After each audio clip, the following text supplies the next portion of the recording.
This is IUPTV News, broadcasted from Davis Hall, and this is our weekly news bulletin. I'm Taylor Jones. And I'm Sequoia Van Camp. We will begin with local news. Punxsutawney Phil predicted 6 more weeks of winter. Last Tuesday, the Punxsutawney Groundhog Inner Circle, along with thousands of others, came out early in the morning in temperatures around 11 degrees to see if Punxsutawney Phil would see his shadow. The prediction was different from Staten Island Chuck's, who did not see his shadow, which means an early spring. Bon-Ton Stores is closing 42 locations across the country following years of declining sales. The company said that it will close a total of 17 stores in Wisconsin and Pennsylvania. This includes other stores under their ownership, like Boston Store, Carson, Junkers, Herberger's, and Elder Beerman. 8 of the stores listed include locations in Johnstown, State College, Du Bois, and Erie. Online shopping is considered one of the reasons for the decline in trips to physical stores. 2018 is bringing new changes to the lives of many IUP students. The new Multicultural Student Leadership and Engagement building was recently opened. The president inaugurated the building with a ribbon-cutting ceremony. Taylor Jones has her story. For some students that are in organizations here at IUP, they can have a hard time finding a place to have meetings or social events held at. But for the spring semester, that all will change. A newly constructed Center for Multicultural Student Leadership and Engagement will help all of the organizations on IUP's campus to collaborate with each other and keep students updated on their upcoming events. Elkin Hall was surrounded by faculty and students to watch the ribbon-cutting ceremony. I got the chance to talk to the director on how he feels about the new center. I am very excited about working here because it's an opportunity for students to really grow and to become the future professionals they want to be. This center received a $2.7 million grant and only took 1 year to be built. It has a brand new social space, a multi-purpose room, a dance studio, and more rooms for the students to enjoy. It gives us diversity with students, and we all got this little great room to be in now. It benefits me because I have a TV show called Hawk Talk. I don't know if you heard of it or not, but it's around, and yeah, it benefits that because that's a place that I can come to with my TV show, you know, and we can come here, have meetings and stuff like that, talk about the upcoming stuff that we want to do, and it's just a place that we can come back to, and you know, we ain't really got to worry about always finding a new room, you know what I'm saying, like that. This center benefits on serving all students and brings people from diverse backgrounds together. This building is open Monday through Friday. I'm Taylor Jones reporting for IUP TV News. Another source of good news is the continuation of funding to bring international teachers to IUP. For 3 consecutive years, IUP has received funding from the Department of State's Bureau of Educational and Cultural Affairs to serve as a host institution for high school teachers from 9 different countries, such as Bangladesh, Brazil, Egypt, and Ghana. 16 international secondary teachers have been selected for this professional development experience. They will observe teaching practices in high schools around Greater Indiana. They will be here at IUP for the entire spring semester. As the new Elkin Hall is ready for students and their activities, Leonard Hall is being demolished. The development of the new Leonard Hall is expected to start in 2020. The new building is expected to create more space for the Science Building. Hey guys, I'm Haley. I'm Kane. Hi, I'm Haley. And you're watching Witticism. You're watching Witticism. And you're watching Witticism.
new spring semester, we want to feature students and their work. One of them is Kenneth O'Gilly, a full-time student in comm media who has multiple jobs. Richard Loftus has his story.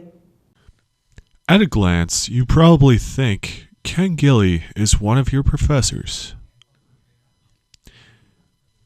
At 55 years old, Ken returned to school as a full-time student. Outside of school, he works a full-time job as a training supervisor at UPS, as well as volunteering as the technical director at his church. One of his biggest motivations at coming back to school was proving a point to his kids. Well, as I was progressing, I have several kids, and they were in and out of colleges and switching institutions. So I figured to prove a point that anything's possible, I decided to go back to school myself. Despite his enthusiasm about going back to school, he found some challenges along the way. Mainly, juggling his job and school, which he tries to figure out with his advisor. Having a time schedule the way I have, it's kind of hard to manage, but when you take in consideration that in the long run, you get the degree, you get the fulfillment that you accomplish something. I think time at work, school, and play all kind of balances itself out. How do you plan on using your skills that you've learned here later on in your life? Well, I'd like to take my skills into UPS, possibly with their media department, if it goes that way, and with myself volunteering for church, I'd like to maybe go into a church and use my skills for the ministry. With all the skills that Ken has learned here at IUP, he hopes to teach the younger generation that anything is possible at any age. Reporting for IUPTV, this is Richard Loftus. Assisting people with disabilities has always been a passion for Jessica Wirtz, a senior in disability studies at IUP. Ryan Wirtz has the story. It takes a special kind of person to help those with disabilities, and one of those special people is Jessica Wirtz.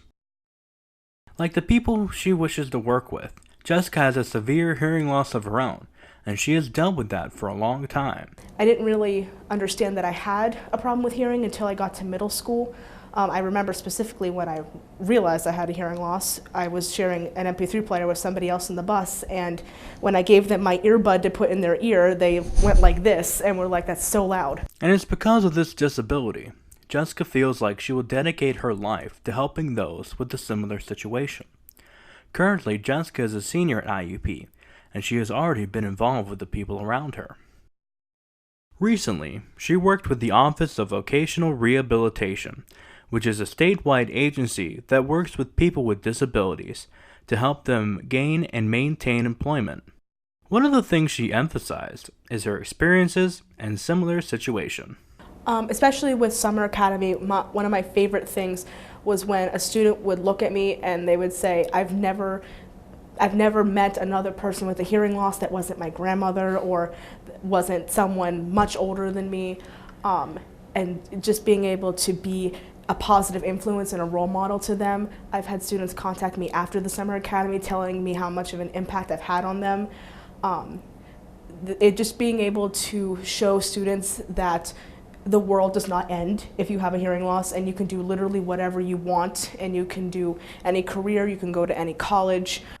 Living with difficulties in hearing, Jessica knows the challenges. Growing up, she was often left alone when it came to coping with her issue with others, which is why she plans to travel from school to school, helping students who have hearing loss and educating their schools and facilities wherever they are.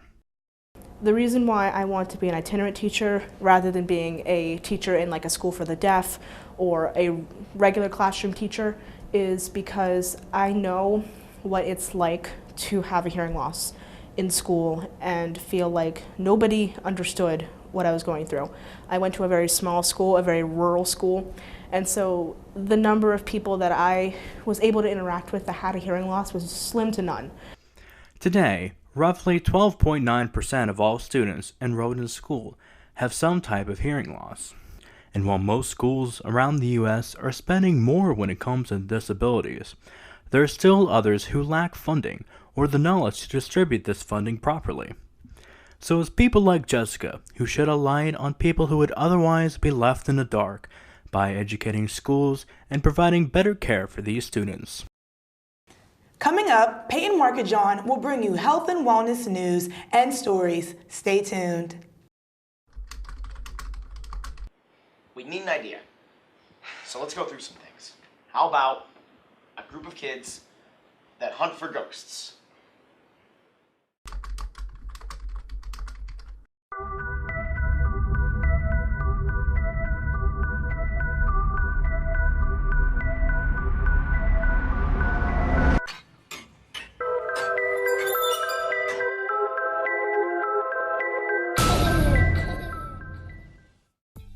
Hey guys. That's Olivia. That's Tiff. That's Naylin, and each week we're here to bring you the hottest, The latest, The juiciest celebrity news. Okay, so I'm gonna put Olivia and Naylin in the hot seat real quick. Okay. I'm gonna give you guys a celebrity or a phrase, and you give me one word to describe it. Okay. Are you ready? Let's go. On your mark. Get set. Justin Bieber. Kind-hearted. Beyonce. Flawless. Kardashians. Overrated. Kanye West. Crazy. All right, here's a tricky one. E&B. Oh, Tuesday. At 10 p.m.